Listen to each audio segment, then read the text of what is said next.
Hello students, आप सभी का स्वागत है मेरे यूट्यूब चैनल मनोज परमार एकमे क्लासेस उत्तरकाशी में। क्लास 9 की एक्सरसाइज 8.1 का प्रश्न नंबर 12 हम करने जा रहे हैं। ABCD एक समलंब चतुर्भुज है जिसमें AB और DC समांतर हैं और AD BC के बराबर है। AD जो है BC के बराबर है। दर्शाइए कि कोण A बराबर कोण B, कोण C बराबर कोण D, ABC जो है BD के सर्वांग सम है और AC विकर्ण BD के बराबर है।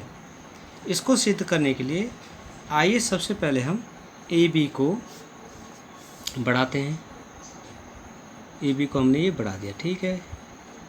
और C से AD के समांतर एक रेखा हम खींच देते हैं ऊपर की ओर, जो कि दिए गए रेखाखंड को E पर काटता है। ये माना E पर काटता है, पर छेद करता है, ठीक है। अब हमें जो दिया है उसको हम लिख लेते हैं। दिया है कि ABCD हमारे पास एक चतुर्भुज है, समलंब है, जिसमें AB BC AB जो है AD बराबर BC है और AB जो है DC के पैरेलल है। ये जो AB है DC के पैरेलल, ये दोनों लाइन एक दूसरे के समांतर है। ये हमें दिया है, तो जो चीज़ें दी है हमको उसको लिख देते हैं, ठीक है। इसके बाद जब हम ये देख रहे हैं AD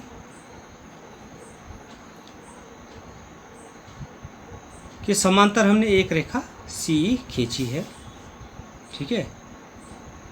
तो क्योंकि AD समांतर है CE के, AD C के समांतर है और तिर्यक रेखा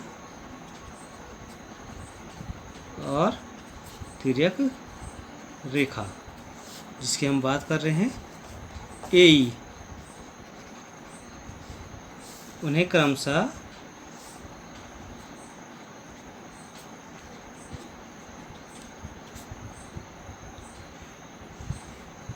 A और E पर प्रक्षेद करती है। देखिए, जो AE है इस दोनों समांतर रेखाओं की क्या है, ये तिर्यक रेखा है जो क्रमशः उन्हें A व E पर प्रक्षेद करती है।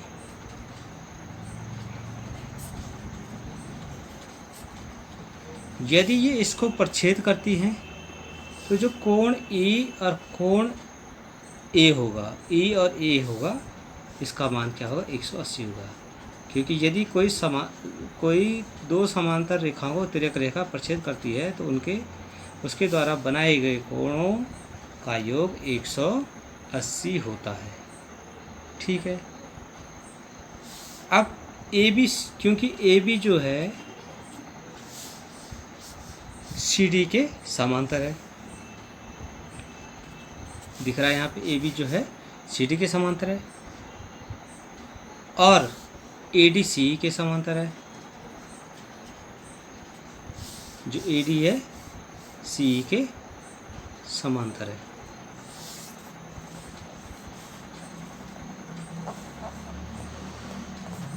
अब क्योंकि AB जो है CD के समांतर है और AD जो है CE के समांतर, AB जो है CD के समांतर है और AD CE के समांतर है।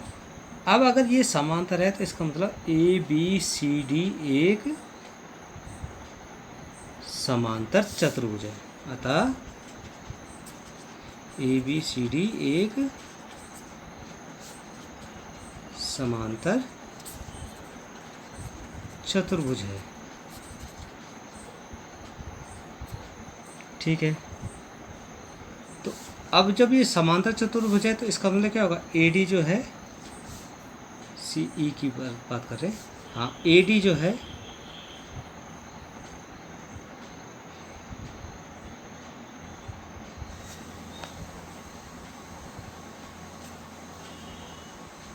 हाँ ए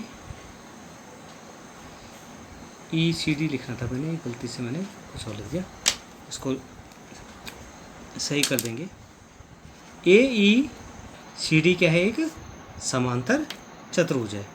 अगर ये समांतर चतुर्भुज है तो इसका मतलब जो होगा ए डी जो होगा, ये वाली भुजा सी के बराबर होगी, तथा ए ई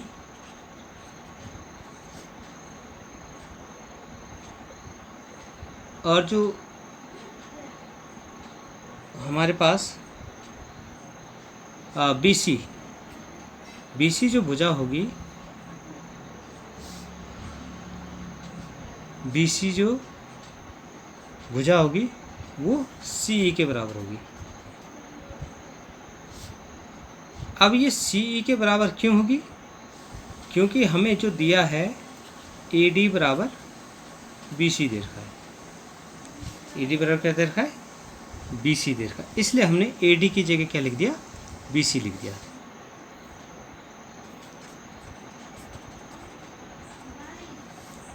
अब आगे चलते हैं। इसी प्रकार त्रिभुज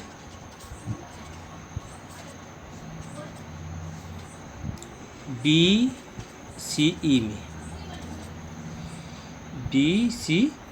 में देखते हैं, बी सी ई में तो जो बी सी है वो सी ई के बराबर है, अभी हमने निकाला है, बी सी बराबर क्या है, सी है। तो जब बी सी बराबर सी है तो इनके जो सम्मुख कोण होंगे वो आपस में बराबर होंगे, मतलब सी बी ई बराबर कोण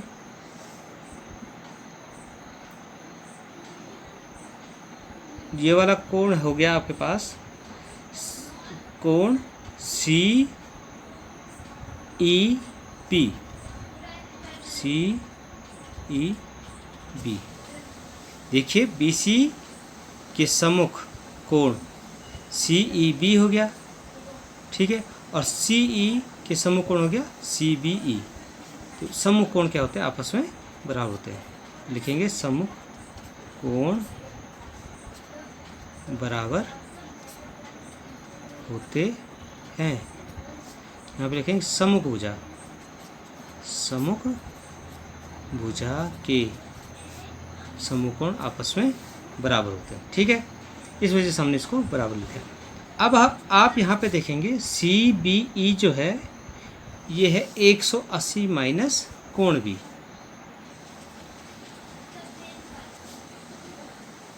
सी बी ई इस कोण की बात कर रहे हैं हम, ये हो जाएगा 180 माइनस कोण बी बराबर कोण ई।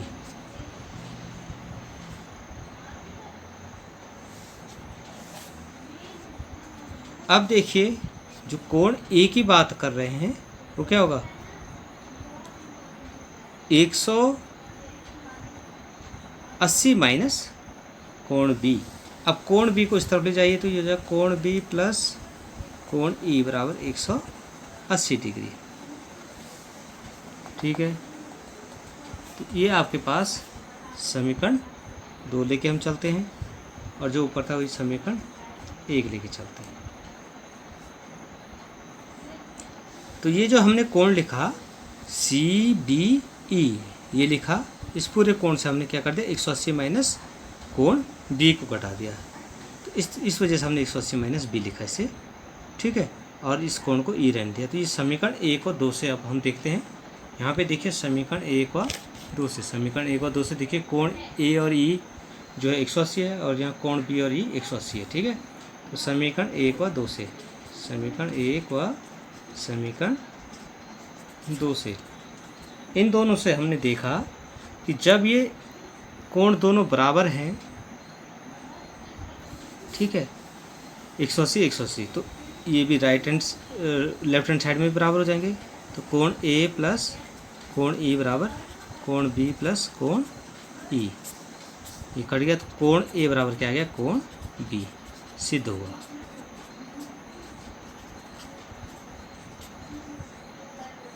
ठीक है, अब इसका सेकंड पार्ट हम सिद्ध करने जा रहे हैं। सेकंड पार्ट में पूछा गया है कि कोण सी और कोण डी आपस में बराबर है। अब देखिए क्योंकि कोण ए कोण बी के बराबर है, ये हमने सिद्ध कर दिया है। ठीक है, कोण B A D, B A D, ये वाला कोण, ठीक है, जे बराबर होगा कोण बी ए बी सी के, ए बी सी के। ध्यान देंगे, बी ए डी जो कोण होगा, ये कोण ए बी सी के बराबर होगा। ठीक है, क्योंकि कोण ए और कोण बी आपस में बराबर है, इन कोणों को हम सिद्ध कर चुके हैं, इसलिए ये लिखा हमने। अब यहाँ पे जो बी ए डी की बात करें हम, ये वाला बी ए डी, इस वाले कोण की बात करेंगे तो ये हो जाएगा 180 माइनस कोण ए,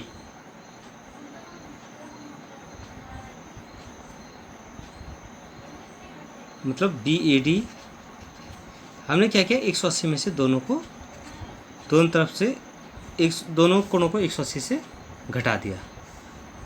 अब देखो आपके पास जो है कोण बी ए डी, अगर आप 180 में से इसको घटा देते हैं तो आपको क्या प्राप्त होता है, कोण ए डी सी,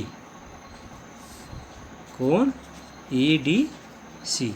और 180 में से अगर आप ए बी सी को घटा देते तो कोण क्या प्राप्त होता है आपको, बी सी डी।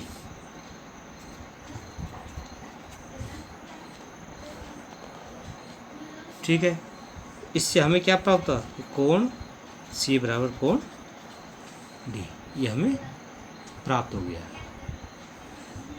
तो यहाँ पे हमने लिखा 180 माइनस बी ए डी, तो 180 माइनस बी ए डी, तो इन दोनों कोणों का मान जो होता है 180 होता है ना, संगत कोणों का मान 180 होता है। तो अगर हम एक कोण को 180 से घटा देंगे तो दूसरा कोण हमें प्राप्त होगा, इसलिए हमने यहाँ पे ए डी सी लिख दिया। ठीक है, इसी तरह से यहाँ पे 180 में से ए बी सी को घटा देंगे तो आपको ये वाला कोण प्राप्त होगा, ए बी सी। इससे ये सिद्ध हुआ। अब हम इसका थर्ड पार्ट सिद्ध करते हैं। थर्ड पार्ट में हमें सिद्ध करना है, देखिए क्या सिद्ध करना है कि त्रिभुज ए बी सी व त्रिभुज बी ए डी समांतर है, सर्वांग है। तो कैसे करेंगे, अब हम इन दोनों त्रिभुजों में देखते हैं। यहाँ पर जो त्रिभुज दे रखे हैं ए बी सी और बी ए डी में, ए बी सी और बी ए डी में, ये दो त्रिभुज हैं ए बी सी और बी ए डी में। अब देखिए ए डी और बी सी दोनों बराबर हैं, ए बी बराबर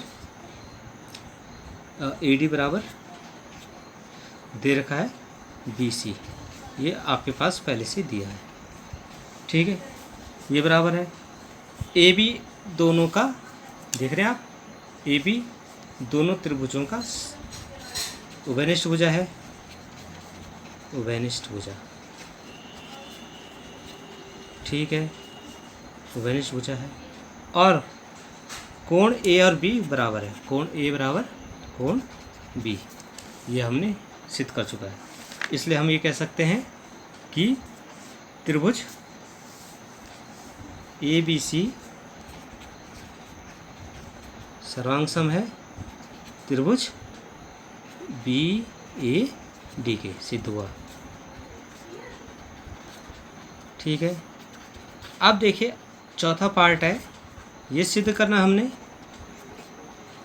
कि ए सी बी डी के बराबर है। ए सी बी डी के बराबर है। जब ये दोनों त्रिभुज सर्वांग सम है तो क्योंकि ए बी सी जो है सर्वांग सम है त्रिभुज बी ई डी के, तो जो विकर्ण ए सी है वो बी डी के बराबर हो जाएगा। क्यों? सर्वांग सम त्रिभुजों के संगत भाग बराबर होते हैं। इस तरह से ये आपका सिद्ध हुआ।